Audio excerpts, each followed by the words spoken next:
Pagtapos natin mag-disinfect ng bahay, magre-ready na tayo para sa chick placement. Ang unang schedule ko ay Feb 16, pero mukhang kinulang yung sisiw sa hatchery nung araw na yon kaya na-delay ang loading namin. Naging Feb 20. Sa video to, i-discuss ko ang naging sistema namin para sa loading nito. Usually dumadating ang truck ng mga sisiw sa farm, mga 11 ng gabi. Kaya 10 PM ang call time ko para sa 12 tao na taga-bilang ng sisiw. Doon ay pag-uusapan na namin kung ano ang sistema, kung ano ang diskarte namin, at ano ang mga toka ng bawat tao. Meron ako ina-assign na magta-traffic sa truck kung saan pinto sila pepwesto. Yung supervisor na bahala sa recording at magtitimbang. Mga taga-buhat ng crates, palabas ng building. Tsaka yung mismo magbibilang ng sisiw, kanya-kanya na sila ng buhat, papasok ng building. Una, dapat i-disinfect natin ang gulong ng mga truck. Lahat ng papasok sa building ay dapat tumapak din dun sa footbath. 1 hour before dumating ang sisiw, nagpi-preheating na ako ng bahay. Tina-target ko nasa 33 hanggang 34 degrees. Nilalagyan na rin namin ng tubig yung mga drip cups para pag tumama yung ilaw dun sa tubig,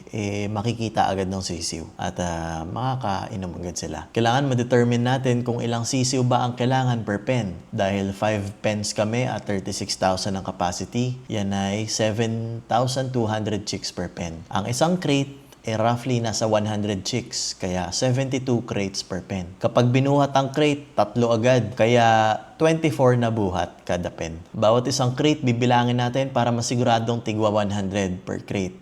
Kung may kulang man o may sobra, ire-report sa supervisor at siya yung magbibigay ng sisiw para maging 100. Meron din akong tao na nakatoka para kumuha ng ALW at uniformity. Magtitimbang sila ng 40 crates para sa ALW at 200 na sisiw para sa uniformity. Tinitingnan din natin ang quality ng sisiw. Tingnan natin yung mata kung buhay at alerto, yung puso dapat tuyo, hindi dehydrated ang mga paa, at fluffy yung balahibo. Mukhang maraming pasty bat ang mga sisiw na nakuha namin ngayon, pero maganda naman yung timbang. Binibigyan din namin sila agad ng electrolytes para makabawi sa energy sa haba ng biyahe nila. Meron na rin dapat naka-ready na feed sa papel. Sinisigurado rin namin na yung ventilation hindi makukulob ang building. Ayaw namin tumaas ang humidity more than 80% sa gabi. Kapag nakumpleto na yung 7,200 sisiw, move na sa next pen. Habang yung mga may toka dun sa crates, ilalabas na nila yung crate.